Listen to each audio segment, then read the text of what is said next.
afternoon, ladies and gentlemen. My name's Kerry Hallard and I'm the Chief Exec of the Global Sourcing Association. So thank you very much for joining us today on this very important and quite timely subject of menopause in the workplace. So for those of you that aren't that familiar with the Global Sourcing Association, I know there are lots of new names on the event today, is the Global Sourcing Association is both the industry association and professional body for strategic sourcing.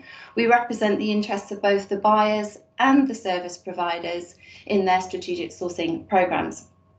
Ordinarily, we are focused on best practice and promoting best practice and also highlighting areas of thought leadership for the industry. The last event we did was on Tuesday, and that was really looking at new contracting principles and how to bring change into contracts.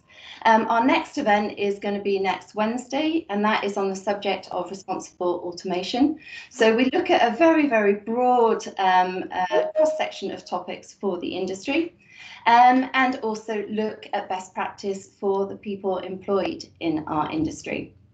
So it was actually at an event probably 2 months ago within our Festival of Sourcing, where we're doing an event on well-being and employee engagement.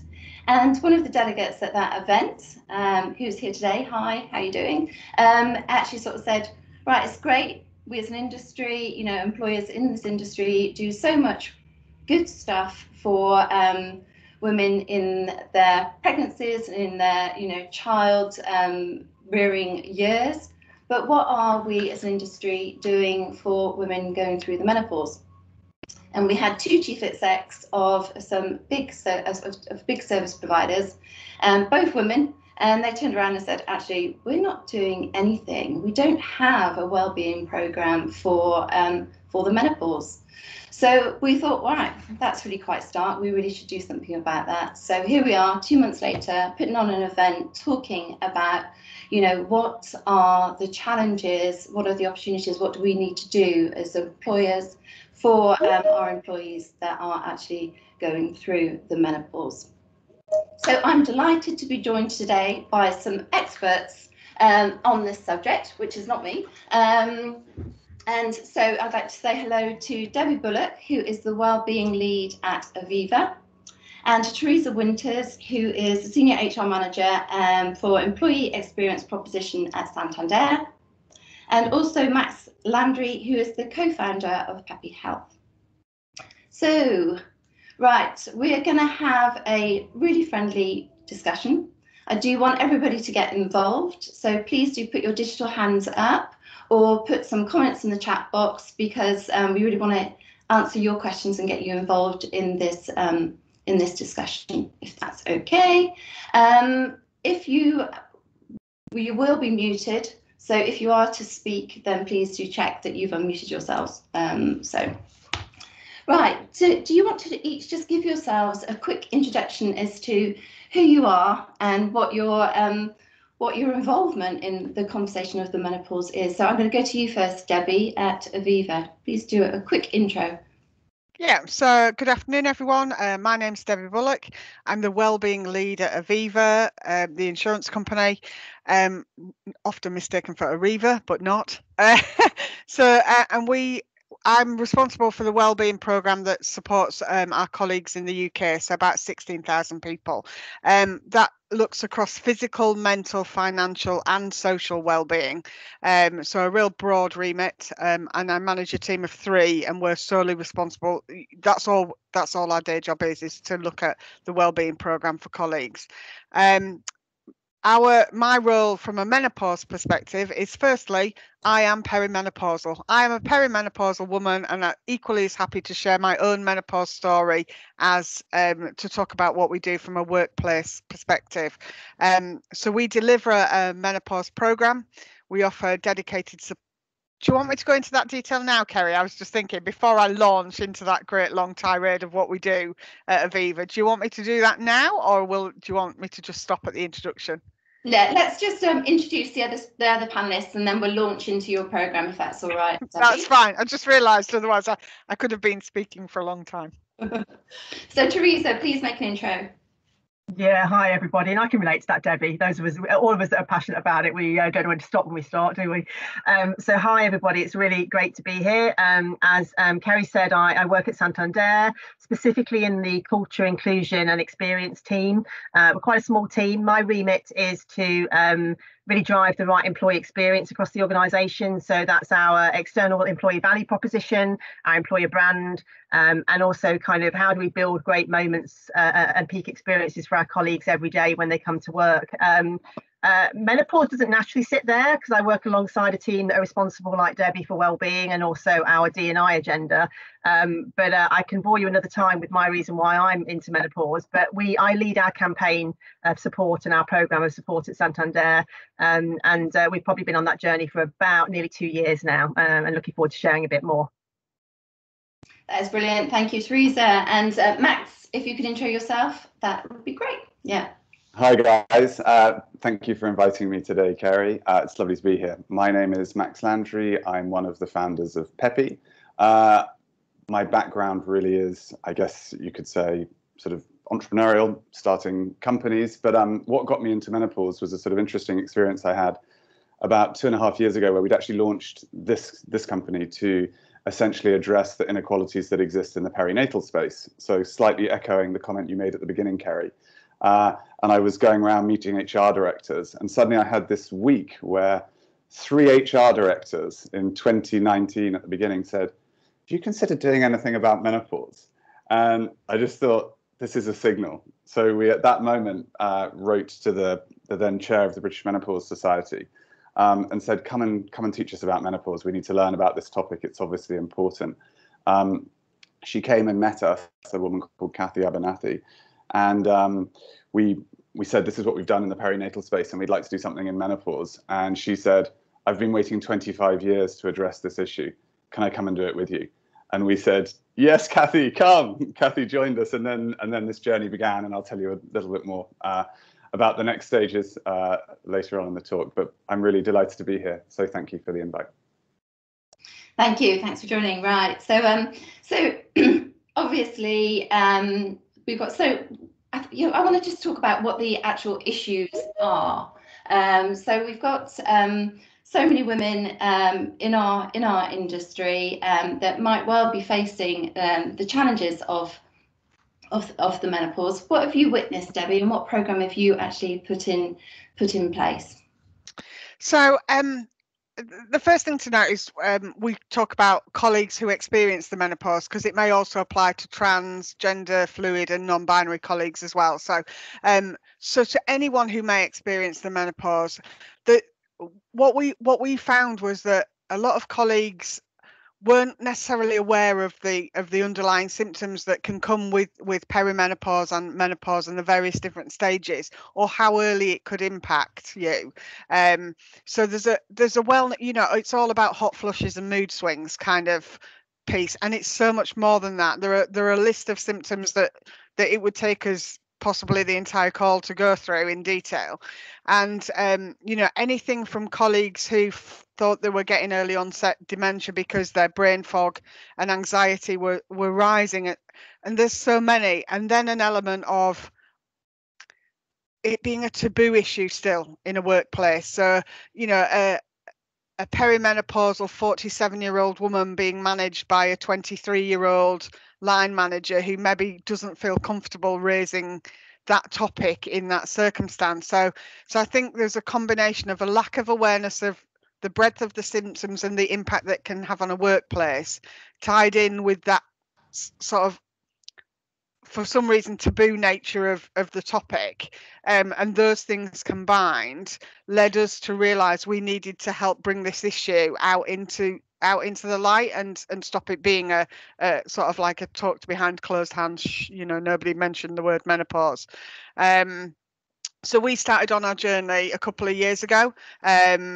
We started with some initial menopause support cafes and internal support, which extended to running an awareness session for colleagues and more broader, and inviting other speakers in and other organisations in.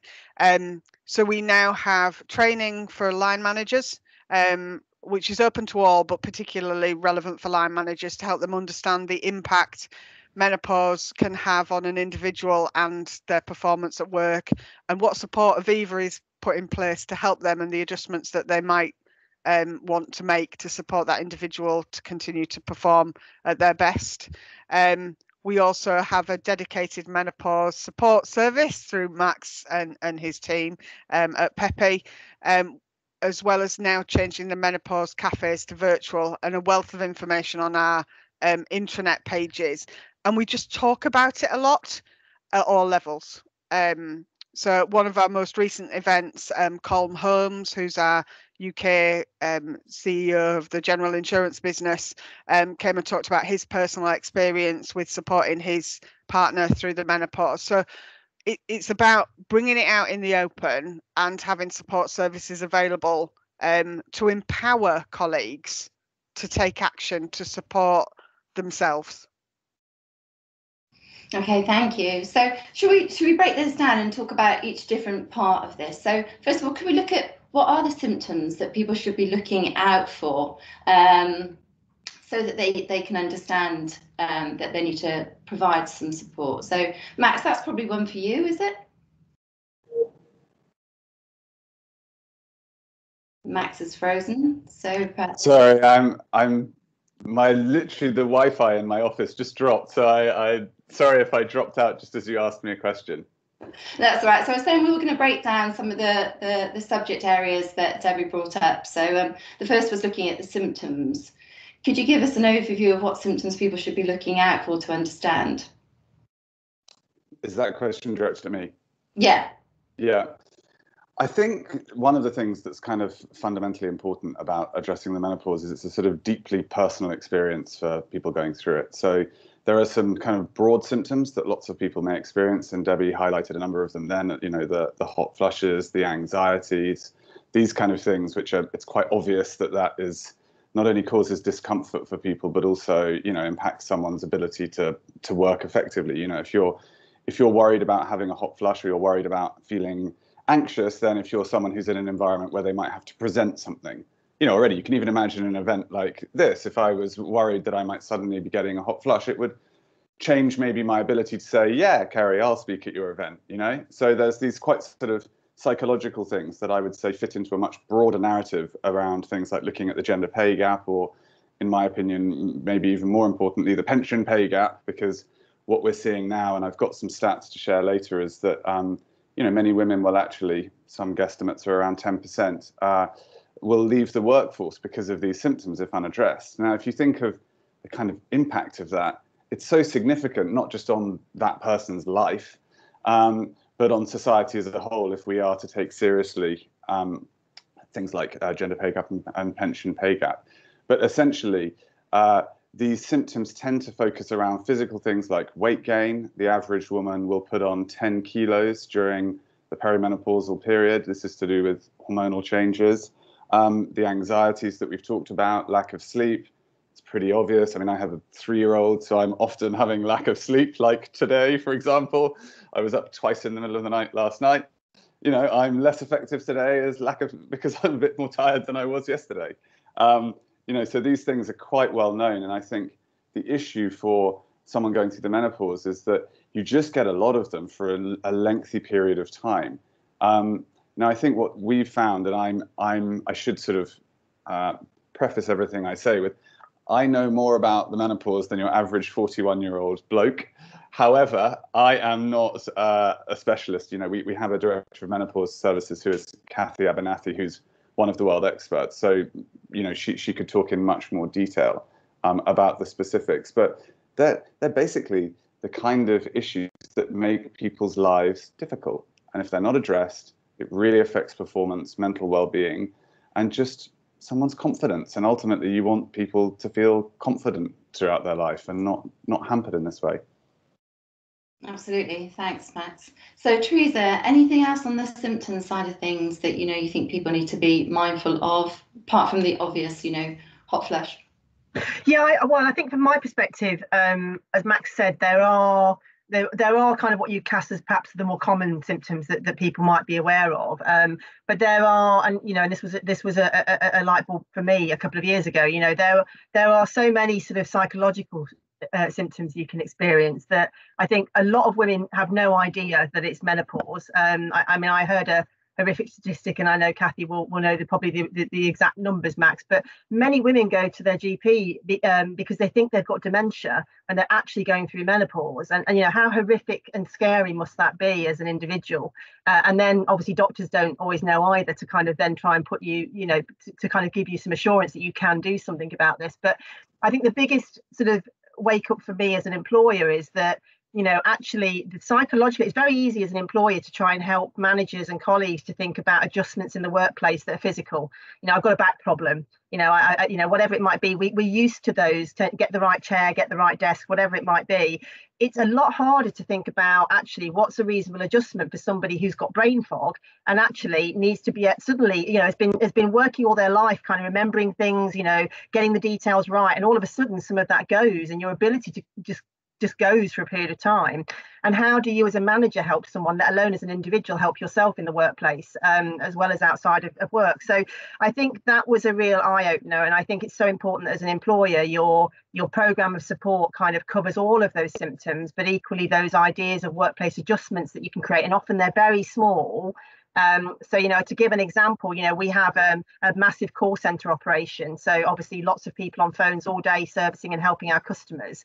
And, you know, we had a colleague who worked with us for 40 years, always diligent every day. Suddenly brain fog, actually was having to write things down to remember them, started to check her work every night, took it home, and actually sent some customer data home by mistake. And we actually had to kind of understand and sit down with her why that had happened. All it took was for her manager to say, at the end of the day, we'll give you 10, 15 minutes to check back on your work to make sure you're happy, and I'll do some spot checks. And she didn't make any more mistakes after that. So I think, you know, it's often small things that can make a big difference to somebody's experience in the workplace, but we have to understand it before we can do that.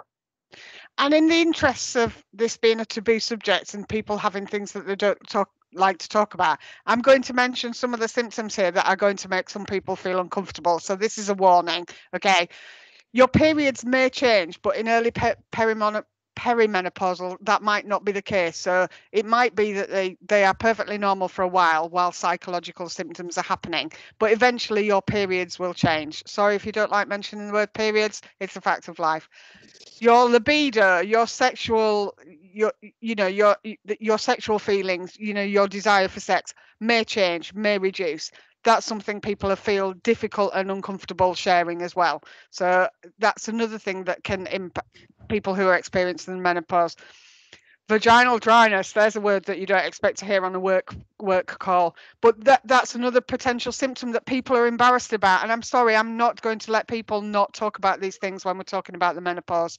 These things are symptoms that women may experience as part of the menopause and that they are embarrassed to talk about. So we need to remove some of that by making it open and honest. Not everyone will experience all of these symptoms, but some of these things are incredibly painful and incredibly embarrassing and can lead to separate psychological issues around how you know, if you can't produce babies anymore, you know, what is your role in society, kind of, which impacts that mental well-being side of things as well. So let's not shy away from what are some of these more, what some people would class as embarrassing things to talk about. So sorry if that shocked anyone, then, but this is the kind of things we need to get out and talking about a bit more. So those are some other symptoms that people might want to watch out for, Kerry.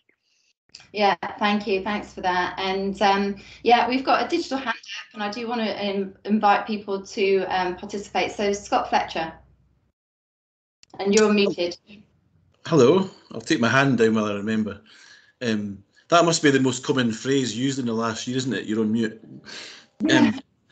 So, hello, Scott Fletcher. I work for Virgin Money. I am a member of the GSA. I have, during many sleepless nights, sat the postgraduate diploma in global outsourcing a few years ago. So I value the GSA. I think, Debbie, brilliant to hear you, one, being comfortable talking about what you did.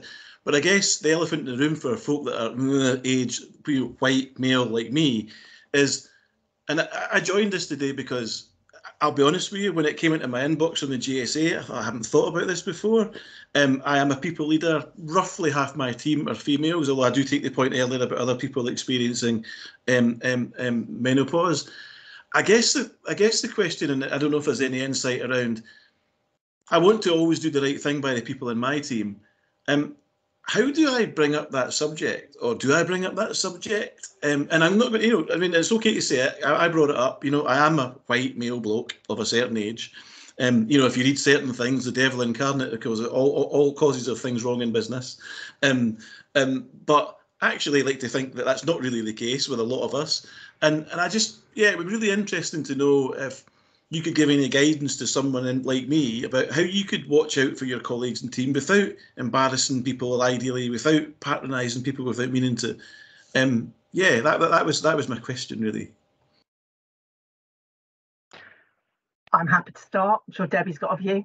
So thanks for the question, Scott, and it's a great question. And I think I think from our point of view, we kind of knew from the start that we needed to kind of give some quite quick support to managers as well as colleagues, because then when you start to talk about it and you start to raise the questions, some people start to ask questions like you do, which is great, and we need to have the answers for that. And I think for me, in the short term, one of the things that we sort of tried to sort of get across to our managers was that, much like as a people manager in any business, we don't expect you to be a career counsellor. We don't expect you to be a mental health expert. Neither do we expect you to be an expert on menopause. But what we want from our people managers is that ability to create an environment in your team where, if somebody did want to kind of raise with you that they were having a well-being issue, career development, menopause, that they could do that. And that's your role, right? To provide that environment.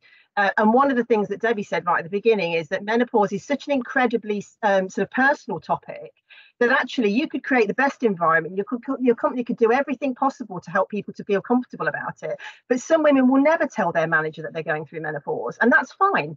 So you need to provide different avenues to help them to manage their journey if they don't want to talk to their manager. But to answer your question directly, we tell our managers that you are never expected to guess or ask whether somebody is going through the menopause. You could get yourself obviously into all sorts of difficulties, which I'm sure you're recognizing. But actually, the more your company talks about it, or the more you start to open up the conversation, I've certainly found that I now get female colleagues who reach out to me and say, I've told my manager now, and we've had a really good conversation about it, and, they're helping me. There'll be some who equally never do it, and they'll talk to a colleague or a friend. But the most important thing you can do is create that right environment for a good conversation about well-being. And then if somebody raises it with you, have an idea about where you can go to help give them some guidance and support. You don't need to have the answers. It's about signposting them to support. Yeah, I'd back that up. We call it that situation of psychological safety. If it's a psychological safe work environment where people feel comfortable bringing up anything, whether that be, oh, I've messed up at work, without the fear of a blame culture kind of thing, then that encourages people to speak about a number of issues, menopause being one of them. But, you can also ask questions along the lines of, have you thought about anything that might be causing an underlying issue which might be making you feel like that? A more generic question, which isn't, do you think you might be menopausal, which is probably not the great question to ask. But just, have you thought about whether there's an underlying issue that might be making you feel like that? Because it could be any number of things that are causing some of the psychological symptoms. So just opening the dialogue and a question and allowing people to share with you. But otherwise, I won't add to anything else Teresa said there, because that's the key. Open culture and knowing as a manager where to signpost people for help and supporting them if they do raise it with you. Thank you. Very helpful. Thanks for the question, Scott. Appreciate it. Right. So looking at the chat, there is a lot of chat about the fact that doctors are misdiagnosing this. Now, Debbie, you I think you watched the programme last night, didn't you? Do you want to give us some of the stats from what was discussed there? And thank goodness that somebody famous has actually at last sort of like started talking about the subject of the menopause, and that might do a lot of work to break this taboo. Yeah, so if you haven't already seen it, regardless of your age or gender, I would encourage everyone to watch last night's documentary on Channel 4, hosted and presented by Davina McCall. I think it's called Davina McCall, Sex, Myths and the Menopause, I think is the title. Well worth a watch.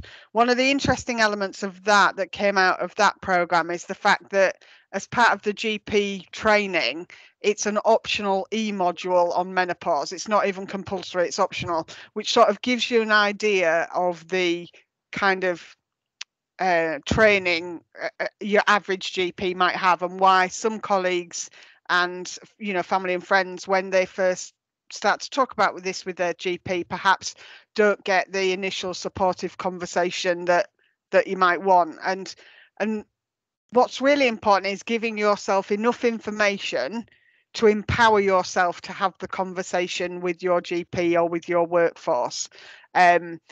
That's the crucial point. If you're informed and empowered, you can lead the conversation with the GP even if they aren't, which enables you to get the support you need from them and from the NHS. And probably this is the point where I would be best to lead into Max and the service Pepe provide that can help with that.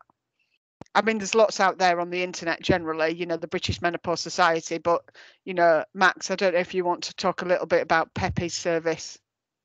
Yeah, I'm happy to. And I guess also, just at a very sort of high level, one of the things I often say to people, and I feel fairly strongly, I guess, about, given what I do, is you think like even a couple of years ago, this wasn't being discussed a great deal in the workplace. And, Teresa, you and Debbie really have been at the forefront of this. I mean, when Teresa launched our service with you guys last June, I think it was, literally the first major employer in the world to launch menopause support. Debbie, you did the same thing about 2 months later. So these guys really are at the kind of forefront of offering support. But what I always think, and this may sound bonkers, but if you imagine 3 years in the future, it seems impossible to me that everyone wouldn't have access to menopause support. When you realize that half the world is a woman, 100% of women will go through the menopause, and other categories of people will too, as Debbie points out, you start to really get a sense that this is a rather big issue and not some weird niche, which is how it's historically been treated.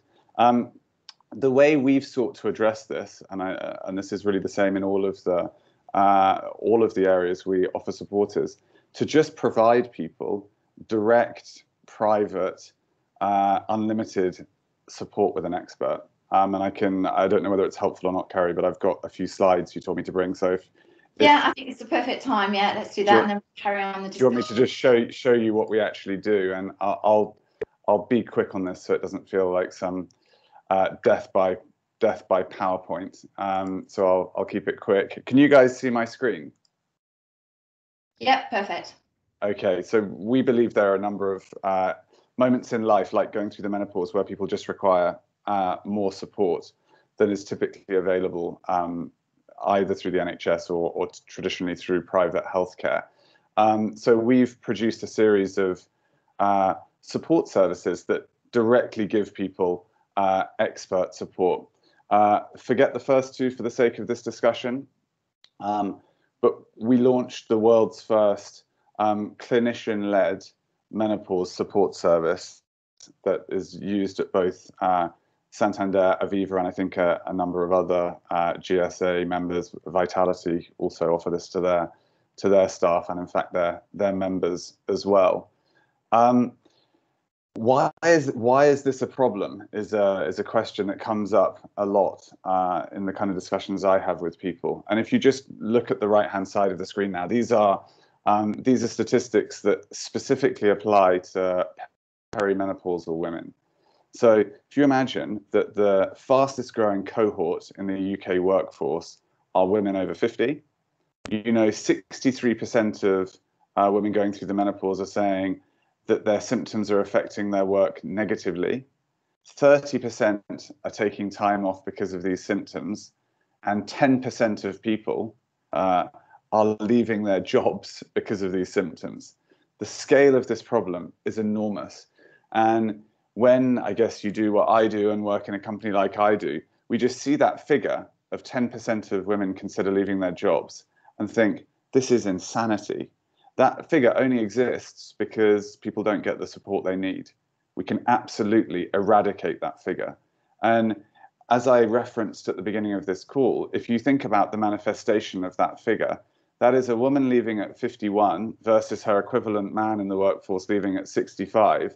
That gap of 15 years of not contributing to your pension is basically the difference between a retirement of poverty and a retirement of kind of relative wealth. And it's simply unacceptable, and that's completely avoidable. I'm not going to lecture you guys on the reasons why people want to support their colleagues. You guys all know lots about this, but there's essentially two buckets of reasons. You basically, there's good commercial reasons, you reduce attrition, etc. And there's all the cultural reasons that I expect all of your organizations would want to uphold. This is really the important screen.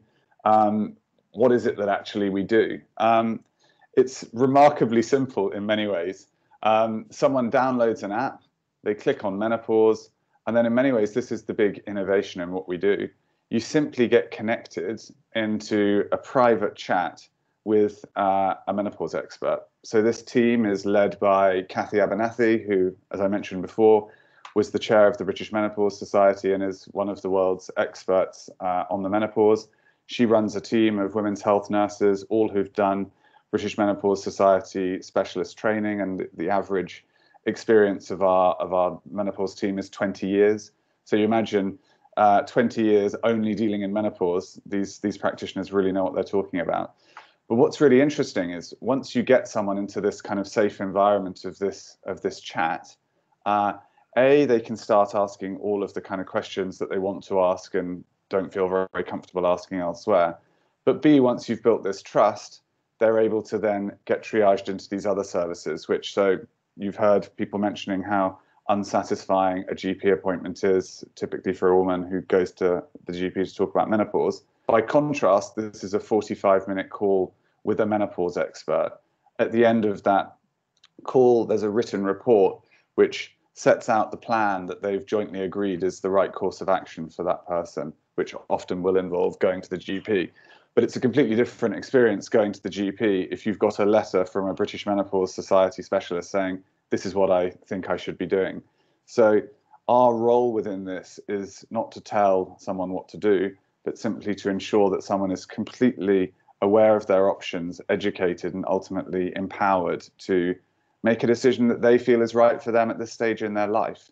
And we're trying to reframe these big changes, menopause, for example, as moments of empowerment in your life. If you get control of this and you deal with it properly, A, you're not leaving the workforce, which we're fundamentally concerned with, and B, this can be a positive moment in your life. So this is really what we're trying to achieve here.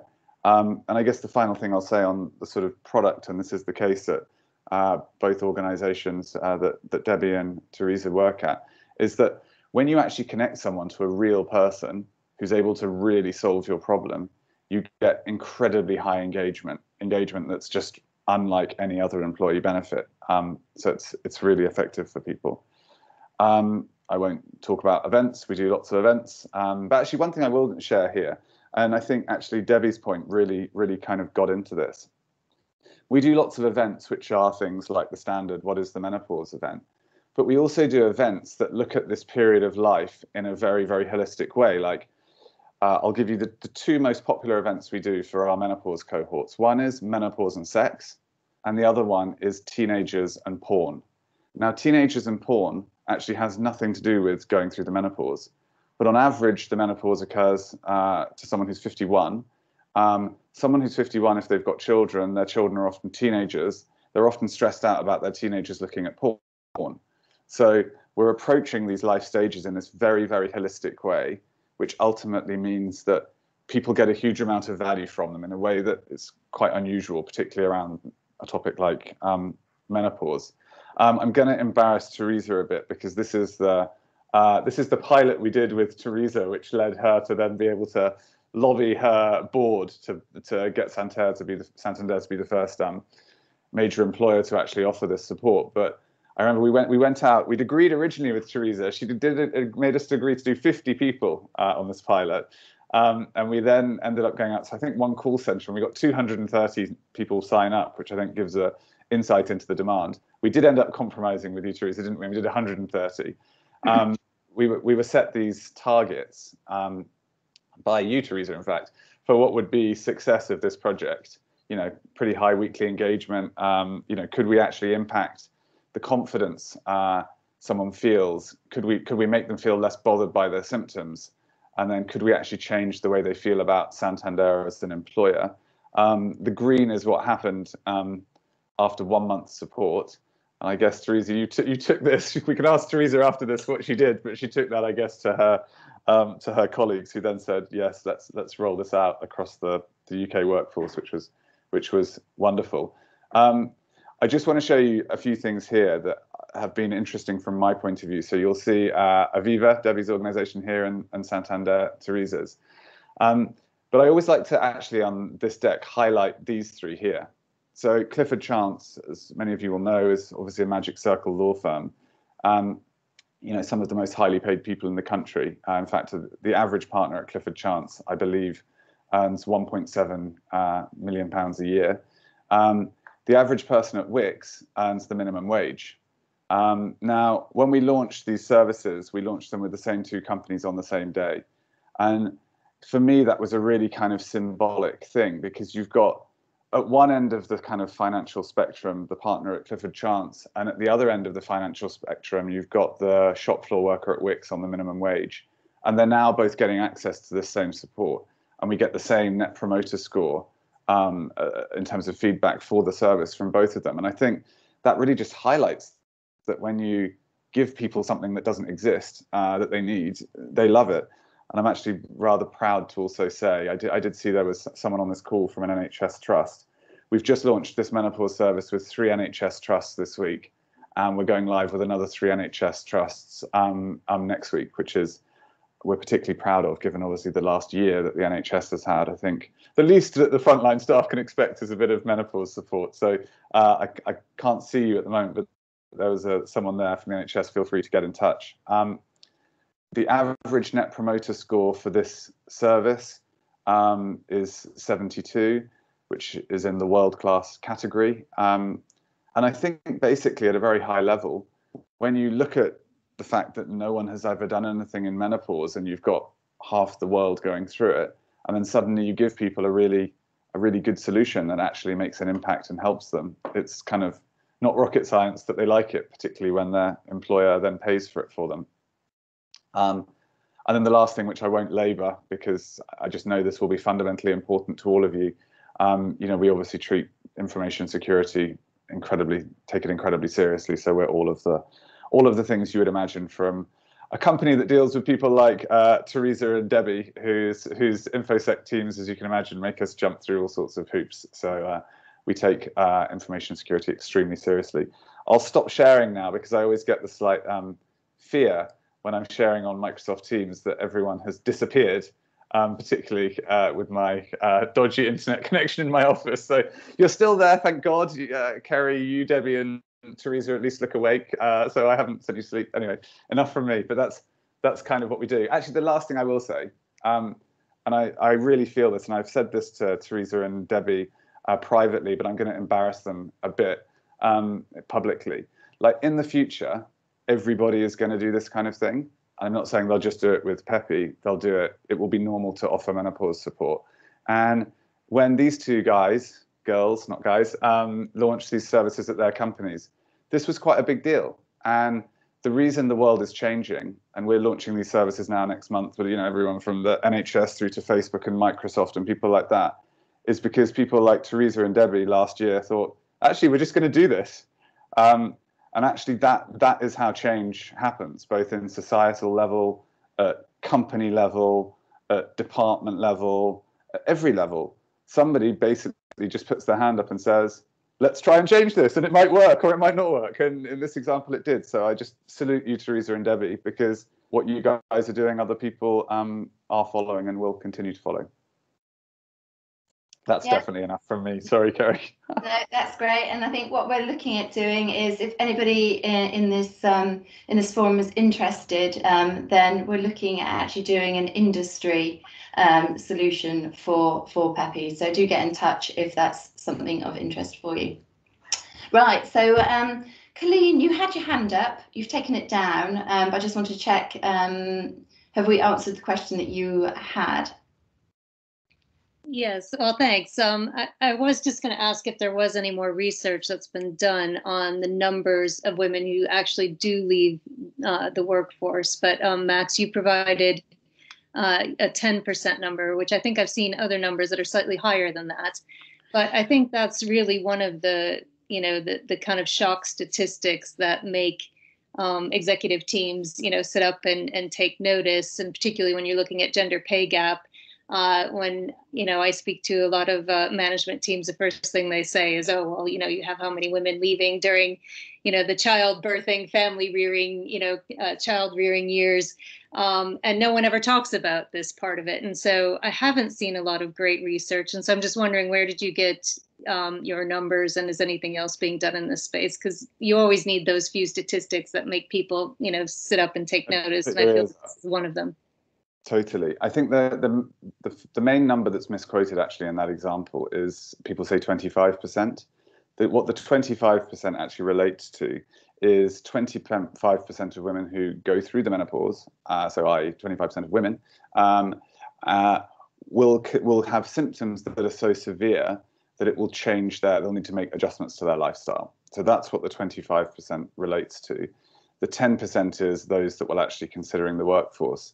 In terms of actual academic research, it's embarrassingly few. However, and actually another sort of little thing for Debbie and Teresa here, when we launched this, we actually engaged with a woman called Professor Jo Brewis, who led the government's 2017 report into the economic impact of menopause.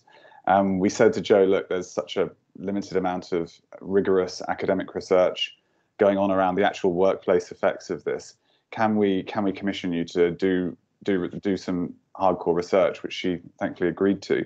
And actually we're in the process of producing this research with people from Aviva and Santander who actually have been doing this. So both Debbie and Teresa's colleagues are actually contributing to what will be the world's first and largest academic study on this impact, because until we actually really start getting proper numbers, it's just, we all know there's a problem, right? But it would be great to be able to, be putting together actually solid ROI case studies, where you just drop in your average pay at that age and we spit out a number that says this is the economic cost. That would be wonderful.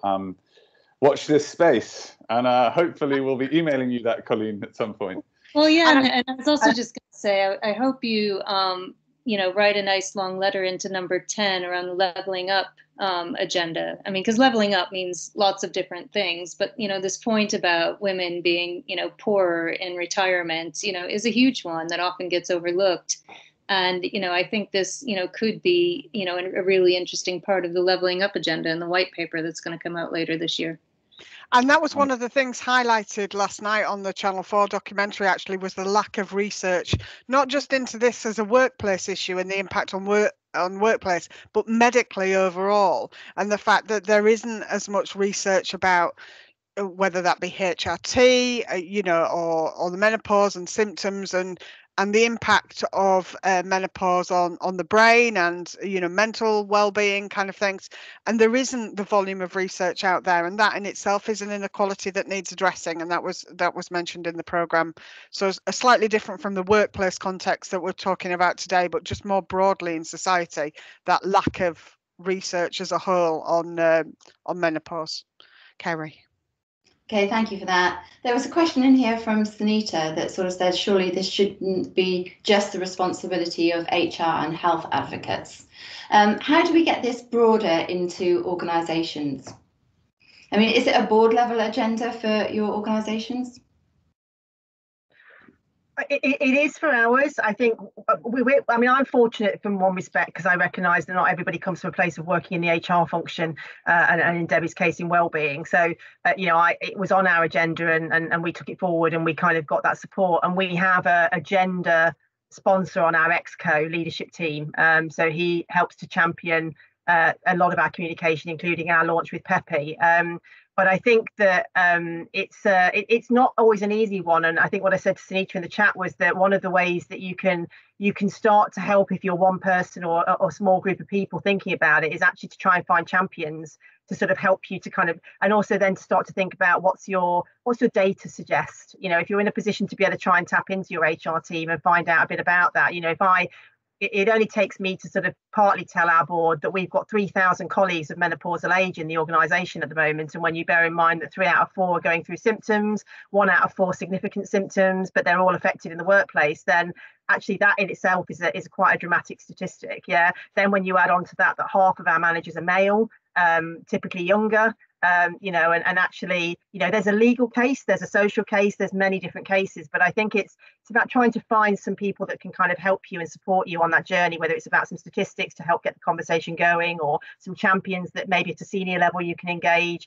And I was amazed when I started the conversation in the organisation. You know, we had some very senior women that came out, and men actually, that came across to us to say, this is something we should be talking about. How do we sort of start that conversation? And we're still on that journey. You know, we're a big organisation, but it helps to get people who are suddenly, you know, behind that because they know you're talking about it.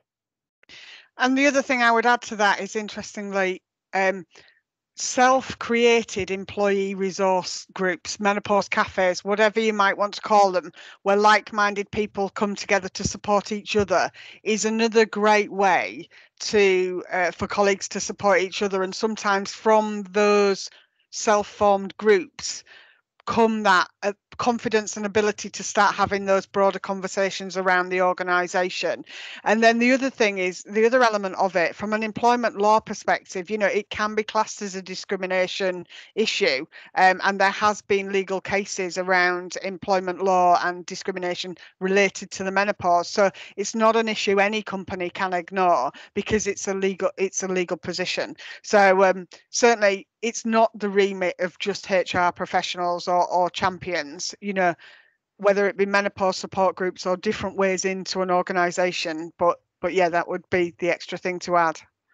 And we do line manager training, and I think, Teresa, you're similar. Yeah, so we train our people leaders on awareness, on menopause awareness, and that helps permeate it, you know, and that's part of our leadership academy, if you like, in our Aviva University, that training is there alongside things like neurodiversity and race and racism and you know, anti-racism training. So it sits in that broader context of things that you should be aware of. So engaging line managers, people leaders in that conversation, because it is everybody's issue, not just people function HR issue. The only thing I would add, Kerry, if you don't mind, is I think this is an issue that is similar to many of the types of issues that are coming up in today's world. And we're either, you know, the leaders of organizations are either genuine about trying to create kind of diverse, inclusive workforces. And there's a whole load of reasons why that's ultimately good for business, right? So you either believe that or you don't. If you don't really believe it, you're not really going to do anything about it. And that's, you know, you can't kind of make people do things they don't want to do. But ultimately, if you believe that having a diverse workforce will lead to diversity of thought and will lead to better outcomes, which most people here, I guess, would believe, then what you do is you say it's important at a strategic level, and things that are important at a strategic level get budget. And you know, it's like the difference between saying we care about racial diversity and just blacking out our Instagram feed one day. That is tokenistic and means nothing. Yeah. If you treat things seriously, you have to put budget to it, put accountability at a high level, commit to things. And I think public commitment, unsurprisingly, is more powerful than private commitment. And you just do it, and you listen to people like Teresa and Debbie, because ultimately what does happen, and I can say this as someone that's, you know, spoken to many people at many organizations, these things often start when just one person says, I'm not having this anymore, we're going to do something. That's it. And it's not much more than that. And that person basically goes and like bashes someone else and says, come on, we're doing something here. And then suddenly there's 3 people saying that. And I mean, actually what was interesting when we launched with Clifford Chance, which was in March, when the decision went to the managing partner. Apparently, I wasn't in the meeting, but apparently also a load of the secretaries had asked for something similar on the same day. So the managing partner said, of course we should do this. You know, we've got secretaries saying we need menopause support, the HR team doing it. And then you look at the cost of actually supporting people. It's so small in the grand scheme of things. it's like people need support. It pays dividends to support your people. It becomes a sort of almost, it's obvious. So yeah, that's what I would say. Okay, thank you. Right, so we've only got just under 10 minutes left. So if you've got any questions, please do put them in the chat. We're getting loads and loads of comments in, and we will collate and send out to you all of those different data points and links. So anybody attending the webinar, you don't have to furiously write them down. We will send it all out to you post webinar. But if someone's going to now go off and try and drive a program of change, what would be your sort of like checklists and pieces of advice of what they can do today, tomorrow to start the program? Ask Teresa and Debbie, get in touch and say, can I have a call? I mean, I think one thing I've really noticed about being in this world is that this is a very collaborative thing. I'm sure if someone emailed Teresa or Debbie and said, hey, listen, we're a bit further behind you on this journey, we want some help, I'm sure these guys would make half an hour to say, this is what we did. These are the things we did that worked well. These are the things that didn't work so well. I guess at a very broad level, there's kind of three areas that are obvious, which are your policies, your line manager training, and there's fantastic people like Henpicked who I believe are both working with both Debbie and Teresa, who really in many ways invented the concept of menopause line manager training, and they can help with that. And then the third area, which is what we do, which is support. Like, do you actually want to offer support? And I think if you get those three areas right, you're going to have a pretty robust set of policies across your organization that will mean people feel informed, able to talk to people, and they get the support they want. And if you've got that, it's like you're in a good place, I think. Okay, yeah, thank you. So Debbie, I remember you saying that one of the really simple things that you did was you changed the policy at Aviva that you were allowed to have fans on your desk. Yeah.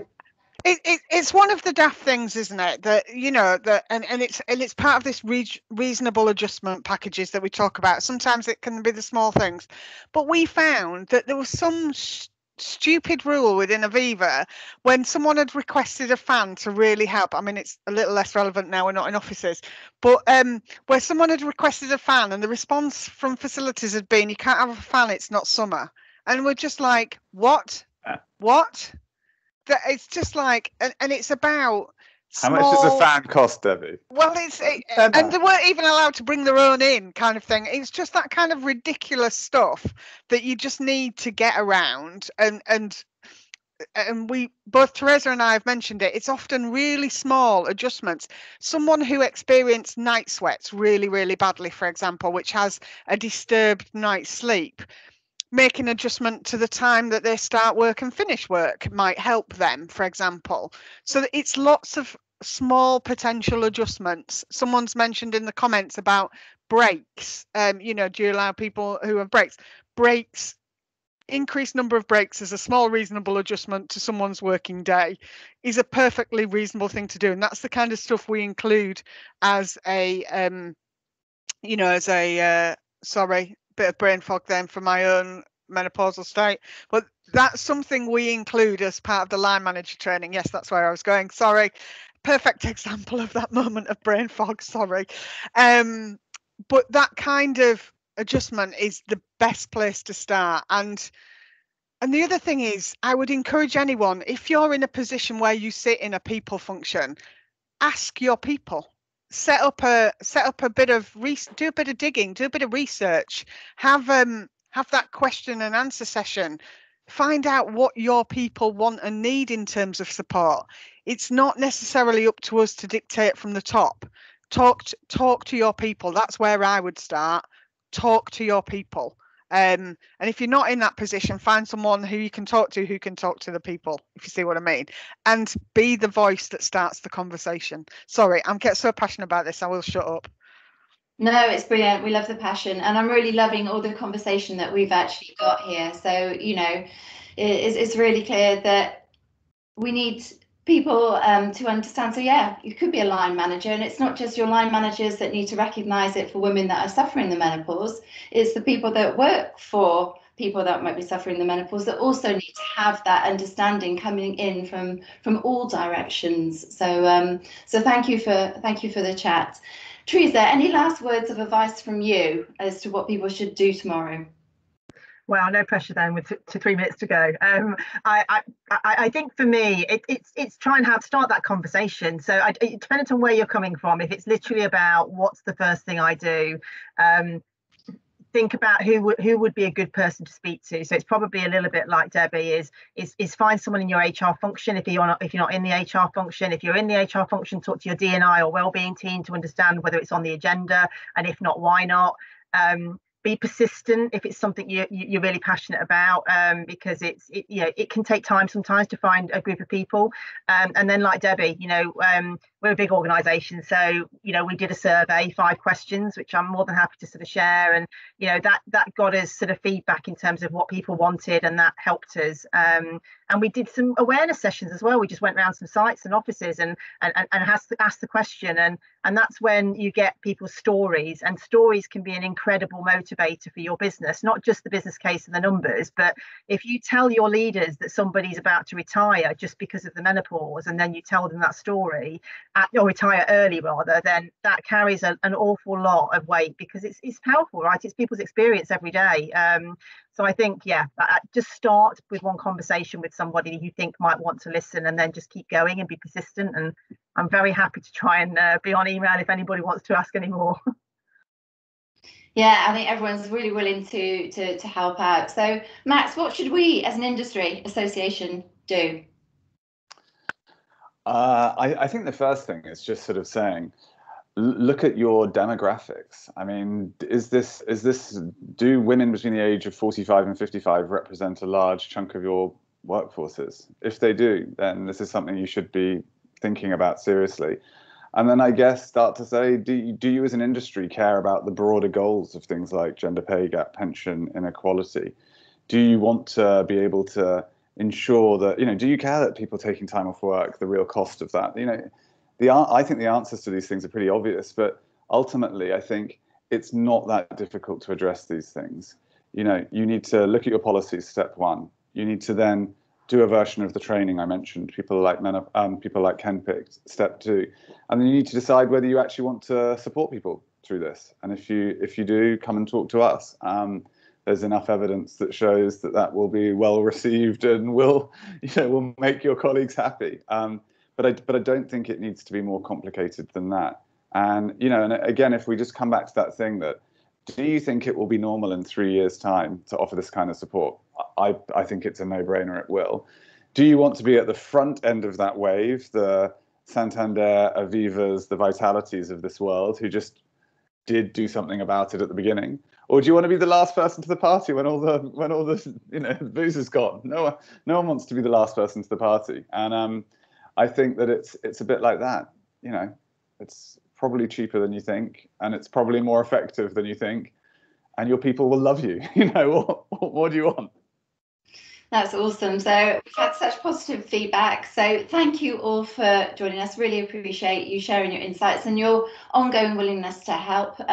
We will, as the GSA, be making all of this content available, but we'll be driving the agenda forward. So, I can see from our enterprise buyers that there's a lot of interest, and we've got to make sure that those that are on the service provider side also are running these sort of programs. So thank you so much, Max, Debbie and Teresa, and thank you all for joining us. And we will be back in touch with more on this subject very soon. So thank you.